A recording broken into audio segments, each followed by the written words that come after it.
IndiHome, dekatkan pengalaman.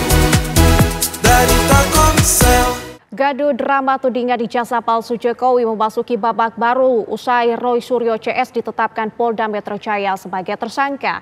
Namun tanda-tanda kapan drama ini selesai masih menjadi teka-teki. Sejumlah kemungkinan mengemuka mulai dari restoratif justice sampai berakhir bui. Manakah peluang yang paling mungkin selengkapnya dalam benang merah menerka ujung drama?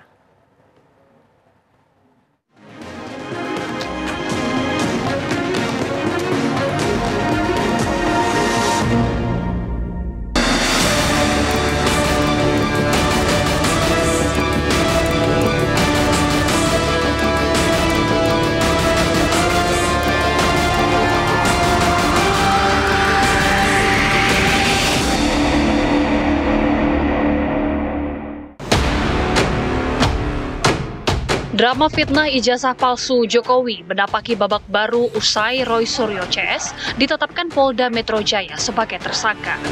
Mereka disangka melakukan pencemaran nama baik terhadap Jokowi. Roy Suryo CS juga dibuat tak nyaman dengan pasal lain yang mereka klaim diselinapkan, yakni pasal 32 dan 35 Undang-Undang ITE.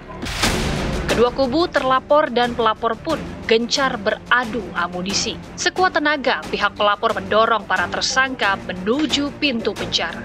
Di kubu terlapor, mereka ditantang beradu cerdik menghindari bidik. Sayalah orang yang paling menginginkan Roy Suryo masuk ke dalam penahanan. Apapun itu tidak boleh saya nafikan itu, bahwa apa yang dilakukan Mas Roy sudah terlalu membuat tidak hanya situasi kebatinan keluarga besar Bapak Insinyur Joko Widodo yang menerima hoaks hari demi hari. Kalau beliau sih kuat. Tapi kalau ditanya saya secara pribadi ya tentunya saya sangat menginginkan Roy Suryo untuk bertanggung jawab dengan apa yang dilakukan. Kami akan mengajukan saksi meringankan dan ahli meringankan dalam rangka apa? Dalam rangka memberikan check and balance terhadap bukti-bukti yang dimiliki, sehingga nanti akan keluar resume perkara dari penyidik Polda Metro Jaya. Apalagi ini kan masih dalam tahap penyidikan. Ya, nanti begitu dilakukan pemberkasan, kemudian bukti-bukti ini telah lengkap, dilakukan tahap 1. Dalam pandangan penyidik bahwa yang diproses itu adalah laporan tadi itu atas perbuatannya, ya, atas perbuatan para tersangka ini. Jadi yang jadi fokus perhatian bagi penyidik adalah perbuatannya. Nah, sedangkan ijazah ini menjadi salah satu tentang alat bukti. Memang logikanya kalau seandainya ijazahnya itu asli, maka ya berarti pencemaran nama baik terpenuhi.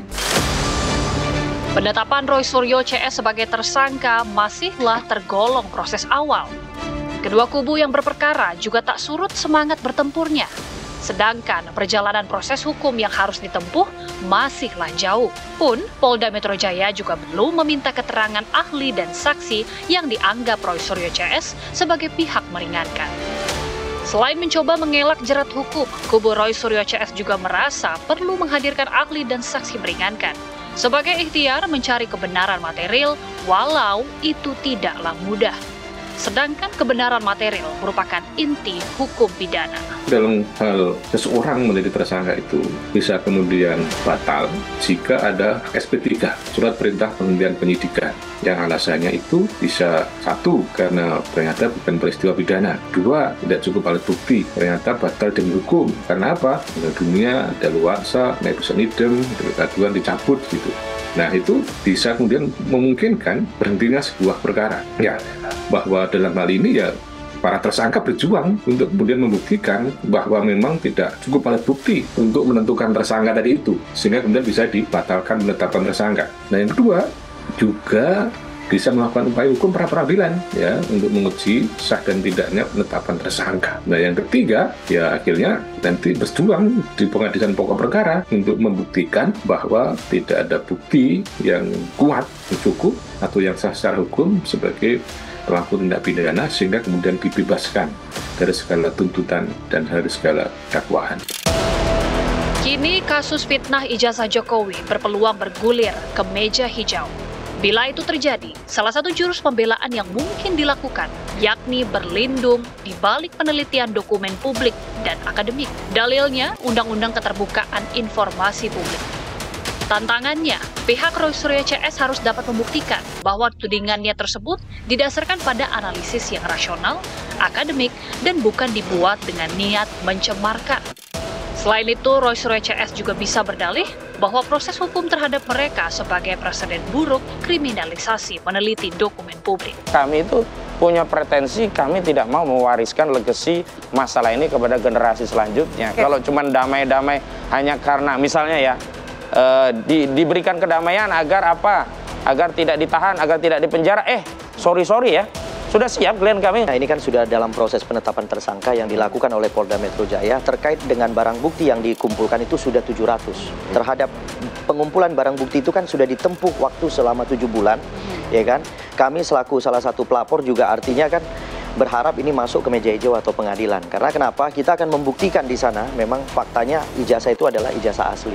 Karena sudah ada lembaga-lembaga yang sudah menyatakan bahwa ijazah tersebut asli. Contohnya, salah satunya rektor daripada UGM telah menerangkan dan juga memberikan suatu surat keterangan yang menyatakan bahwa memang ijazah itu adalah produk mereka. Persoalannya, selain dibelit dengan Undang-Undang KUHP, kubu Roy Suryo CS juga harus berhadapan dengan jerat Undang-Undang ITE, khususnya pasal pencemaran nama baik di media ataupun platform digital yang kerap memicu kritik lantaran dianggap layaknya pasal karet.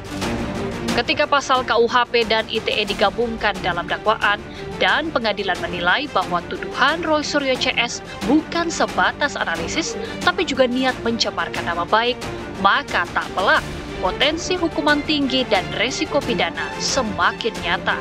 Sementara di luar tekanan publik ikut bekerja, walau sangat mungkin dua arah, pro dan kontra. Kemungkinan lain, kedua pihak bersepakat menempuh jalan damai atau restoratif justice sebagai alternatif. Soal restoratif justice itu kan bukan pada posisi kami, posisi Jokowi sendiri. Kalau dia mau cabut selesai, tapi kami justru menegaskan. Misalkan Dr. Rizwan Saini Parasolan mau wanti-wanti, jangan dicabut. Karena kalau dicabut itu seperti anti klimaks. Kita sudah bertarung, sudah mengeluarkan energi luar biasa untuk meneliti, bahkan klien kami sudah dimaki-maki oleh banyak masyarakat yang mereka seolah-olah ya menyalahkan penelitian itu, walaupun di balik itu juga dukungan luar biasa terhadap klien kami atas penelitian yang mereka lakukan, kok dihentikan dengan cara-cara yang tidak pernah menuntaskan pokok permasalahannya. Terhadap perkara ini ya kita minta sampai ke meja hijau aja prinsipnya, ya kan, supaya kita faktakan, kita buktikan siapa yang benar, siapa yang salah, seperti itu, ya kan. Tapi ya, tadi sekali lagi saya sampaikan yang kami laporkan ini 160 pengasutannya, berusaha meyakinkan masyarakat bahwa Pak Jokowi ini menggunakan produk palsu, seperti itu.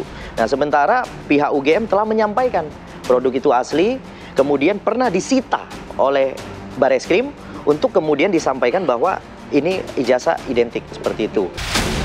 Apapun akhir ceritanya nanti, akankah teka-teki selembar ijazah sarjana Jokowi berujung terang benderang?